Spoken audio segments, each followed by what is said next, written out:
Hello and welcome to this episode of Mind the Gap, making education work across the globe with me, Tom Sherrington, and my partner in crime, Emma Turner. Hello, Emma.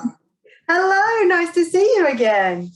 I'm absolutely delighted, Tom, because we've got one of my absolute sheroes on the episode today. We've got the fantastic Haili Hughes, who's going to talk to us about her book, Mentoring in Schools, How to Become an Expert Colleague. So I'm slightly giddy that we get to talk to her. So welcome, Haili.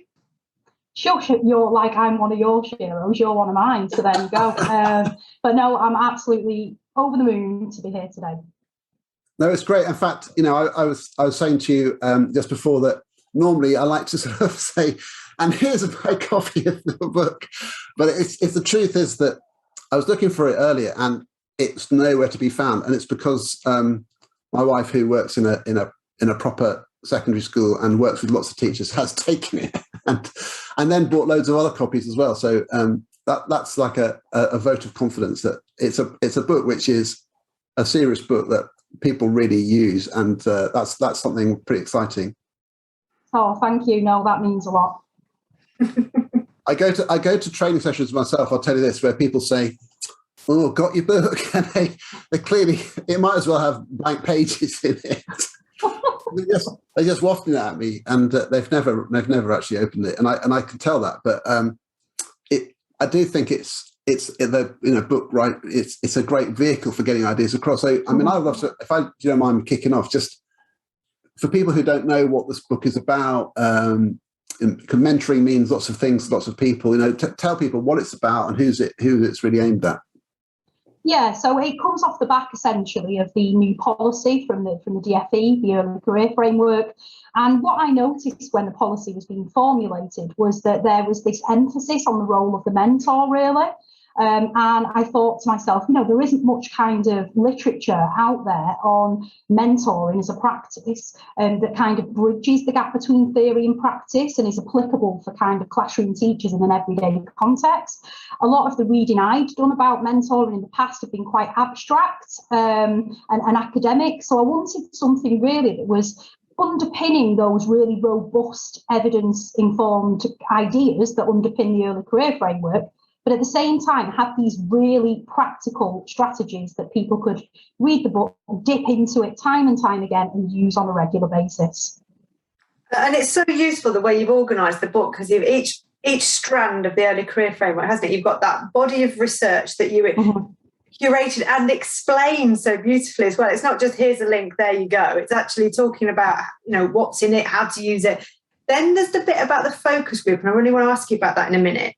And then there's the bit that says, how can I help my mentee in this section? And then you summarise the whole thing as well. So the structure is just a delight for busy people, busy in teaching. But I just really wanted you to explain a little bit more about the focus group bit, because I think it's absolutely fascinating. Yeah, so I was really keen actually to give early career teachers themselves a voice in this. I think it's easy for experienced teachers or people who've been in the classroom for a long time to describe and you know, really contextualise what a mentor might be from their perspective. But I think it's important to get the people who are on the ground actually being mentored now to have their voices heard. So I was really keen on asking them about the particular teaching standards and what support they feel like they have had from their mentors to be able to make progress against those. So that was something that for me was a no-brainer. I had to have it in the book. What do you mean? I've not seen that before. You actually went to the trouble of asking people who already do the job what they... I know, how dare I? Wow. It's pretty radical, but to be honest with you, it is, you know, it's sort of, people don't get asked, do they, enough? Like, you know, what do you think and what's your experience? What sorts of things do people say then? What sort of things did you feel like, this is really interesting, that the people who are doing it now are kind of telling you things that you might have already sensed, but that what sort of specifics were people suggesting? I mean, I was really pleased to see that largely people were immensely positive about their experience of being mentored, and spoke a lot about how they had a really great relationship with their mentors. So for me, really, what I saw in the research was that the relationship aspect of it was very strong. Not as strong possibly was kind of the knowledge and evidence base. I think sometimes when we're in the thick of being a teacher and we've got, we're bogged down by the marking, the planning, the swift changes that come about in education on a daily basis, it can be quite difficult to keep up to date with some of the research that's going on in classrooms. And I think that was one of the things that mentees did say that mentors did struggle with a little bit was bridging that gap, I guess, from ITT to being a newly qualified teacher. Mm. And it's interesting because that our roles are or were very similar. But there is this sort of, as teachers are coming into the profession, very kind of research informed, very kind of rich in research in their training now. Potentially, there are lots of experienced teachers who didn't have that kind of experience. So there is, I don't mean a knowledge gap, but there is a large number of people who wouldn't necessarily, because they've been busy doing the job, had time to access that. And I just think it's so important that you've collated and curated that to make it accessible so they can have those conversations that are not just, this works in my classroom, let's have a go at it, but actually this works in all classrooms because this is what this says. I just think it's brilliant what you've done, Haili. So thank you. Thank you. No, I mean, what you've said really is spot on in my experiences. I trained in sort of the mid-2000s to be a teacher, which was a time where kind of inquiry-based learning, problem-based learning was very prevalent. I don't recall actually once on my ITT year talking about evidence of any description, certainly not cognitive science. That was something that I very much learned later on when I was doing a psychology master's. It blew my mind really in the last 4 or 5 years of reading research to think, wow, so actually that's how children learn. And, reading Tom's book on Rosenshine, was a massive eye opener to me and really changed my practice. I thought it all links together. And I mean, it's funny you say early 2000s because that then immediately I just feel like an old man now because I started my training in 1986. So that was like, it was pretty much what I can't really remember. I wrote an essay on the politics of reading, which was very interesting. Sounds interesting, yeah. It was interesting, but I was a physics teacher and I didn't really even have to teach any kids to read. So it was all very kind of like abstract and intellectual, but not just the opposite of practical. But so this is a debate that's ongoing and with the early career framework. And obviously, I actually think we should be pretty proud of it that in our country we have this thing, because when I talk to people from other places, there's nothing like it. It's nothing as ambitious as it. And it might not be everyone's ideal framework, but it's pretty ambitious to have something which is structured as that. But what some people seem to be saying, there's a little bit of pushback around, I don't know, how big it is, how much time it takes, workload, and also it's got a kind of home in some values system which not everyone buys into. And what are your views of that? Do you feel like, do you recognize all those sorts of pressures? What sort of things do you see as tensions with it? I mean, I can see where people are coming from with a particular ideological stance that underpins the framework completely. And I understand their concerns. But what I think is that the early career framework is a foundation that can then be built upon. I think for any teacher to kind of build their own identity really as an educator, they need to have these firm foundations that are underpinned by evidence to then actually become critical practitioners themselves. So, the framework is actually, in the introduction to it, states very clearly that these are not the only pedagogical concerns or pedagogical strategies that a teacher might employ. There are many other different ways, but I think it is important to get that foundation there first of all. I think the early career framework is fantastic. If done properly, we will see, won't we, in the coming year, how that is rolled out in schools. But I thought I've seen a lot of the research that UCL did on the pilot, and there was a lot of really positive things that came out from that.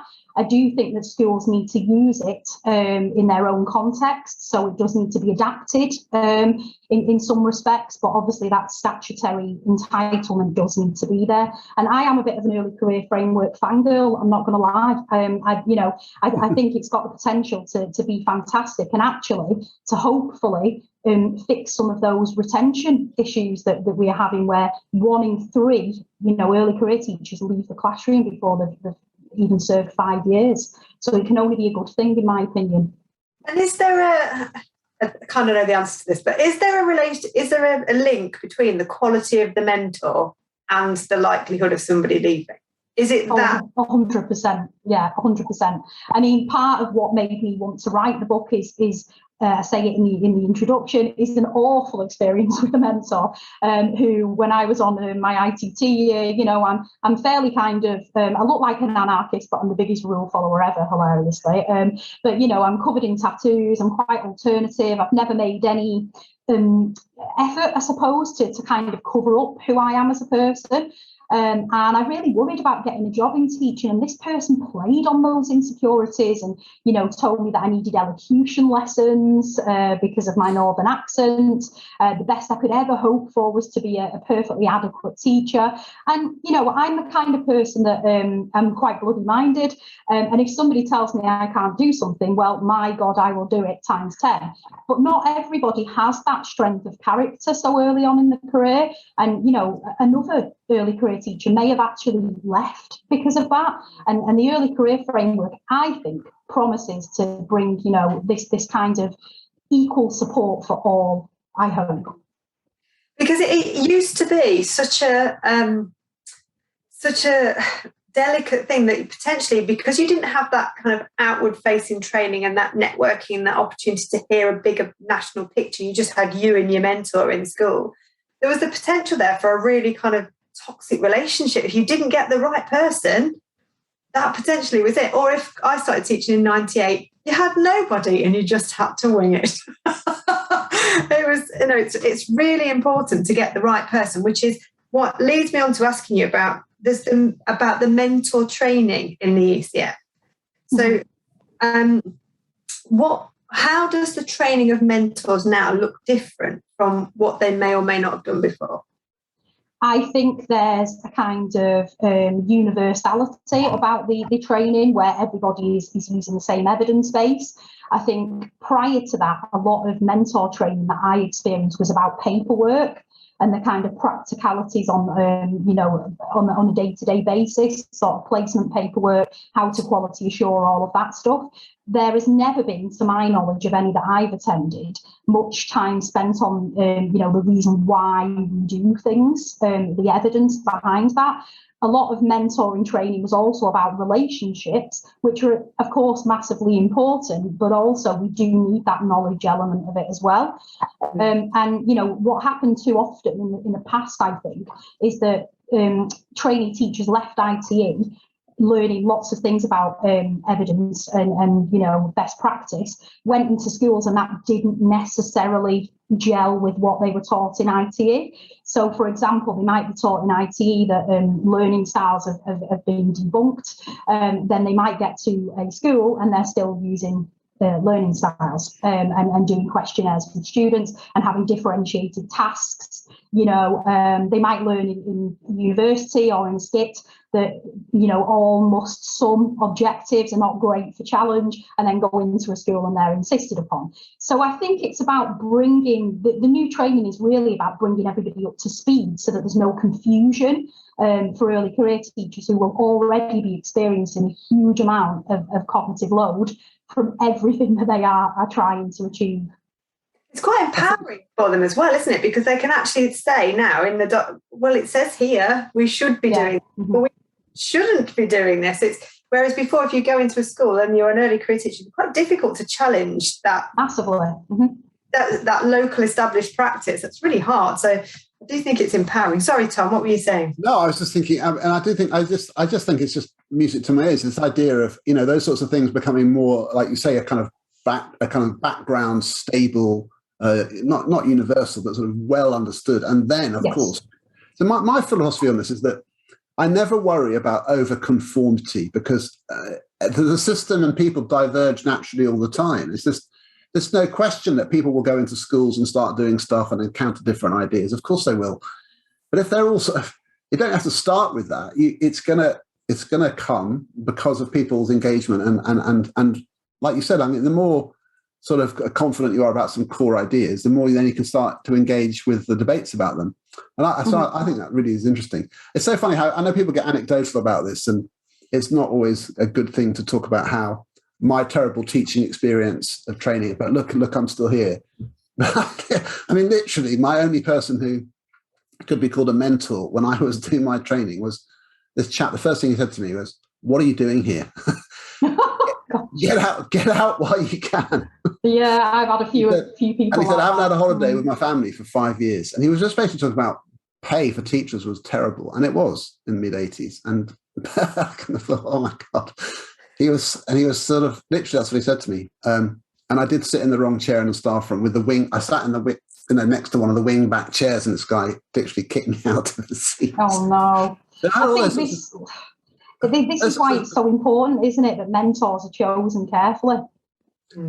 I've got some practical questions though, because this is where I feel like when mentors' workload and mentees, everybody, is the frequency. This is the thing I get asked nearly more than anything else about this when I'm talking about coaching and stuff, is how often do you have interactions with a mentee about their practice, and how much of that involves watching them do what they're doing, and the scale of it. I mean, what's your sense of how much time and the frequency of those interactions should be? Yeah, I mean, mentoring has always been a position where you give up a lot of time to do it properly. And it's always been kind of unpaid and there's been no reward.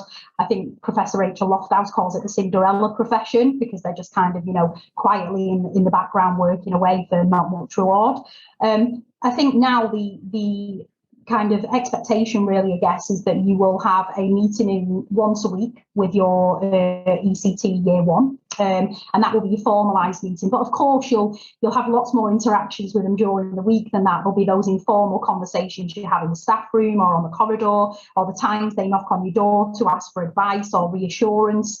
And then in the second year, it's expected to be once every 2 weeks. The mentor training, I'm delivering that through UCL for my local teaching school hub, and I think that's 3 sessions over the year. So it's not a huge commitment in terms of the training sessions, but obviously the biggest commitment is actually being there, having an open door policy, and even when you're really busy, having that smile ready to meet an early career teacher to say, how can I help? So, it's a hard job, but it is a huge workload. Yeah, it is. And if you were going to design your perfect mentor, Haili, if you could kind of craft one in an image, what do you think are like the absolute key things that they definitely need to be or have or do? Or what is it? Brilliant. For me, can I say a person like Professor Sam Twittleton maybe, or Mary Myatt, like fangirl in Old Mary? But no. Have Sam as our mentor, oh my gosh. I know, oh my God, but Mummy Sam. But no, probably approachable is the first one, because as an early career teacher, you need to be able to approach a mentor with a problem at any time and not feel like you're, disrupting them or disturbing them. But you also need to be able to feel confident enough with them to give your ideas, to maybe talk about a risk you want to take in a strategy you want to do in the lesson. And if you don't feel like they're approachable, that would be difficult. I think being empathetic, because sometimes when you're a well-established teacher and routines become, the things we do become routine and we don't even think about it, it's really hard to think about, well, actually, I'm going to step back and how did I get to where I am now? So I think that's really important, to be empathetic and to try and break things down. And the third thing for me is knowledgeable, and that knowledge comes from not only research, but it comes from a wisdom of practice. Experienced teachers will have weapons in their arsenal that they can call upon, of strategies they've used, particular things that have worked with a particularly challenging student. And that knowledge base is something I think that you build up over time on your kind of learning trajectory of being an established teacher. We were just talking to Nimish in another episode about being a reflective practitioner. And actually, the mentor needs to be one of the most reflective practitioners, because they need to be able to unpick what works and then be able to articulate that. And I think, and I don't know whether you agree with this, Haili, but the role of the mentor in school absolutely just accelerates that individual's practice as well, because they have to become so much more reflective about their own practice, because they have to articulate it to somebody else. So it's a huge developmental kind of step up almost, isn't it? Mm-hmm. Yeah, and it's you're trying to balance. I found this like endlessly. I'm juggling in my own mind, like, because I work with lots of different people, and often I'm sort of mentoring or coaching like leaders, middle leaders mainly. And you're sort of thinking, it's no good for me just saying, well, what I find works for me is this the whole time, because I think, well, I do have some ideas about that, but that was in that context with that subject with those people. And so you sort of have to try to distill kind of the essence of that and say, here's something you might try in your context. And it's talking about them and what they might do, but using your knowledge, not sort of endlessly regaling people with your giant successes or something. Or tips. Here we go. Here's what works in my classroom. Here's a load of tips. And do you feel like, because we were talking earlier as well about this idea of what you call sort of counter examples, kind of, what's the phrase that you use for that, Emma? Non-examples. Yeah, right. Yeah, non-examples. So like, do you find that that's helpful in training mentors, like things not to do? Yeah, definitely. I mean, we've all learned the hard way in many respects, haven't we, at some point during our career? And I think if we can, think about any possible misconceptions or things that they might do wrong, just as we do with students when we're teaching them, I think that's really key. If we can save them that misconception and that kind of embarrassment sometimes, when I think of some of the things I've done as a new teacher, I think that is really important. And what about as a mentor? Like, it's like there's the new teacher, but also the mentoring itself, like the things not to do as a mentor. Have you got any of those up your sleeve that you think don't do that? I think bulldozing. I think you hit the nail on the head when you were talking about kind of regaling them with things that you've done. I had a mentor in my NQT year who basically every conversation was about her. So I would go in saying something and it'd be like, oh yeah, that's like when this happened to me, and 40 minutes later we got no further with that. So I think it's important to make suggestions but not bulldoze. You've got to be able to strike that balance between being supportive, I think, but at the same time allowing your mentee to fly and have their own way, really. And you don't want to be making a mentee in a carbon copy of the mentor, and that can be quite difficult. And I think that's one of the criticisms that has come against the early career framework, that we are perhaps at first glance creating technicians as opposed to these reflective practitioners. Yeah, so what? Do you see that? I mean, I hear that, and I see it on Twitter and stuff. I don't get it. I mean, I go to lots of schools, and the thing I've never been into a school where I'm just thinking, oh God, carbon copy teacher. If only they expressed themselves a bit more idiosyncratically. I've never felt that. Have you? I mean, Emma, do you see that? No, I think that there's the temptation initially to kind of try on lots of different hats. Does this one fit? Does this style fit me? Does this style fit? Not de Bonos. We don't want to be trying on things. No. I don't mean those hats. I mean a metaphorical hat, as in I'll try and teach like the teacher next door, or I'll try and teach like my mentor. Yeah. So you end up kind of finding your own groove, but through, and you might be a razzle-dazzle teacher at the front, or you might be sit quietly on the carpet type if you're in primary, but there is that kind of learn from others, but you find your own groove, because if you don't end up teaching like you, it's exhausting. It's just, you can't teach and have all of that load and then be pretending to be something you're not as well. So I think there is wriggle room in the framework to be yourself. And if there wasn't wriggle room to be yourself, it wouldn't be equipping teachers to teach well anyway, because they wouldn't be teaching authentically. So I think there is space to be unique. To be yourself. What do you reckon, Tom? 100%. I mean, I really feel this, and I actually feel it quite strongly. Sometimes I can get quite wound up about it. Is that this constant suggestion that unless we allow people to sort of this idea that a structure to anything, like an early career framework, is somehow some kind of a straitjacket. I just never see it. I mean, I go to like a primary school and I'm thinking, the reason why some of these children are finding this hard is not because some sort of like rigid approach from the teacher. It's just blooming hard, and they're working really hard, and it's something really basic about reading, understanding maths, practice, the way they've organised the room. It's children's thinking. It's lots of quite functional, practical details which are dealt with through the stuff in the career framework. The teacher could be all kinds, and they nearly always are. Like you say, my two examples are, I always think of the teacher who's almost like hands behind the back and sort of, good morning, hello everybody, and I'm Mr. Jones and I'm quite formal, and the kids love him because he's so great. And then next door it's all right, lovey, all right, darling, how you doing? And that teacher's like, down with the kids, and they love her too. And there's no one's telling you not to be either of those types of people. I just don't see it. Haili, what's your sense of it? Do you feel people are straitjacketed in that sense? Not at all, yeah. And this is what I found so difficult, particularly about conversations at the moment around the ITT market review, is kind of the same thing. I think, teachers going into the profession, to improve outcomes for our young people, which is what we're all there to do, it's our moral purpose. I think that, what can be bad about them knowing the best ways of teaching students to get those best outcomes? There isn't anything that I've read in either the review or the early career framework, or in fact in the core content framework, that actually dictates what type of teacher you become. It's just basically saying, this is what you need to learn how to do in a classroom, and this is what it's based on.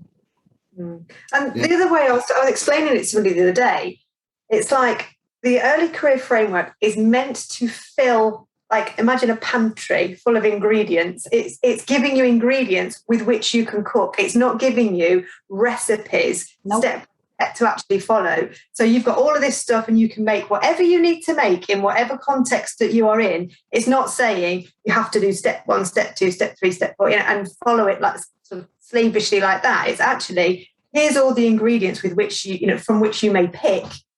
Now cook. You're like the goddess of the metaphor there. I know you love a metaphor. I do. I should have been. Actually, I'm probably every English teacher's nightmare, because I just don't read this again. Yeah, it's no. Don't be so hard on yourself. I don't think you're every English teacher's nightmare. Thank you, Tom. I'm going to rely for a little self-confidence boost. So Anyway. I want to find out, just because we talk. I mean, I feel like the three of us could talk about mentoring like endlessly, because we all are in this work. And I want to find out a bit more about your sort of broader kind of remit, because you pick up on Twitter stuff, people's movements and stuff, but you've changed jobs and you do more than one job. That sounds like too. We could have started with this, but give us a kind of breakdown of kind of what you do with your time and the different roles you have. I'm interested in that. I mean, we could be here all day, I think, because I'm one of these people who endlessly takes things on and then suddenly goes, oh no, why did I say yes to that? But no, so at the moment I am head of education at Iris Connect. For people who don't know what Iris Connect is, it's basically an education software that is to do with film, which allows teachers to film their lessons, to reflect on it. It's really great for coaching and mentoring. I work there now. I've been there for 6 weeks and I love it. I get to basically research and write and plan CPD all day and develop teachers. And then I also work at the University of Sunderland as a PGC lecturer on the English course. And I start on Monday properly with my first students. So I'm borderline excited, borderline terrified. So we will see how that goes. But I also do the same as kind of you and Emma, and I'm up and down the country. In schools, which is the greatest thing. Every time I'm in one, my heart sings because I do miss it. You're mostly training on mentoring with the early career framework, but also on staff retention of experienced staff and teaching the most able disadvantaged as well. And you've missed out the fact you're doing your doctorate as well. Oh yeah, I'm doing an EdD. Yeah, I'm in year 4 of that. Yeah, so I'm glad you've just made me feel really tired.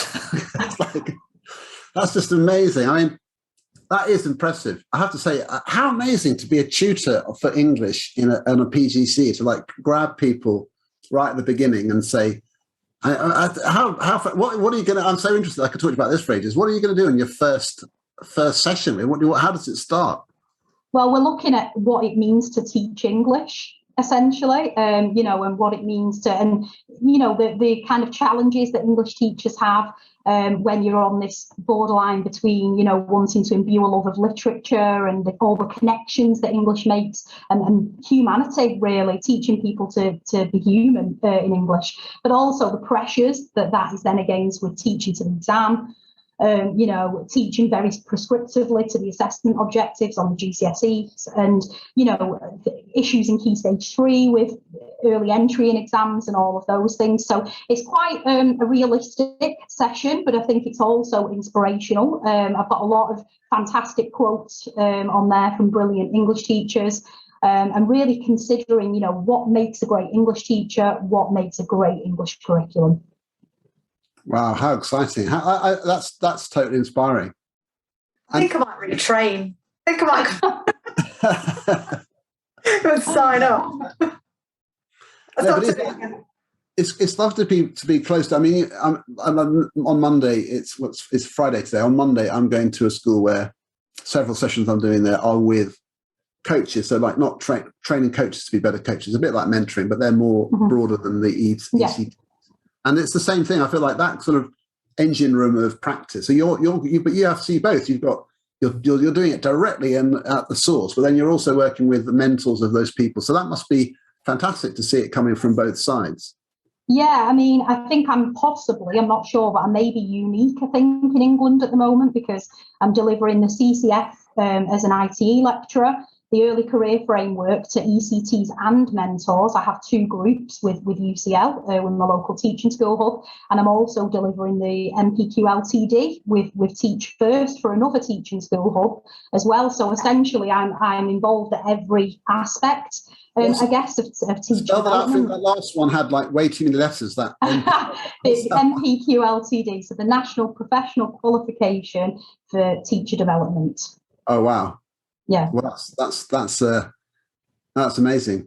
So Emma, that's you? I mean, you do similar things as well, but it's so interesting. You've yeah, I do. I guest lecture on our skit. I'm not there full time. I do guest lectures, and then I do the ECF delivery, and then I'm just to start doing the MPQH delivery. Oh damn it! So I'm not unique. You are, because I'm not doing MPQ LTD. Oh. PQH. So I've missed out the middle bit. I've got a piece missing. Emma's burst my bubble now. Thanks, Emma. No, I'm not doing, but that's not the teacher development bit. You've got the teacher development thread all the way through. I go to like ECF, big gap, headship. I've snapped my golden thread. You've kept it.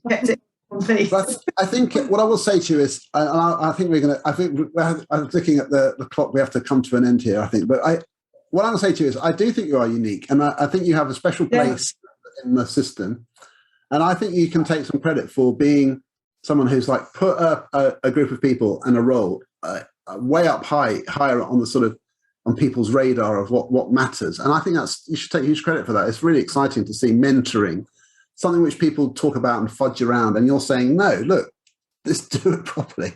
It's a proper big deal, and you're really sort of passionate about it. I think that's absolutely magnificent. So I want to say that. Thank you. And I think the impact that you will have as a result of upskilling so many new mentors on retention, on people's confidence to stay in the profession, on the quality of teaching and learning, the number of pupils ultimately that you are going to improve things for is absolutely mind-bogglingly far-reaching. So I hope so. Thank you. Thank you. Amazing job. And this book's just flown, hasn't it? It's absolutely flown. It's got complete legs, wings, everything. It's everybody I speak to says, have you read Haili Hughes' book? Have you read Haili Hughes' book? Yes, I have. So thank you, because it's such a useful resource for people working in that mentoring space. I can't thank you enough, Haili. It's an absolute pleasure. Thank you. Well, hopefully it'll buy me a hot tub or something with royalties, we'll see. I can't think of a better use for it. No, but for the money. But honestly, I'll say huge thank you to you. I have to say that I now am going to go and buy myself a new copy because my first one has been pinched, and I'm quite happy to do that. Thank you so much to Haili Hughes, who is the unique and busiest person in the country right now. We're lucky to have found the time to talk to her. And thank you to everyone joining us for this episode of Mind the Gap. We're really delighted with the response we've been getting and with people sharing ideas and talking about the episode. So thank you so much, and we'll be seeing you shortly. But this has been Mind the Gap, making education work across the globe with me, Tom Sherrington, and Emma Turner. Thank you, everybody.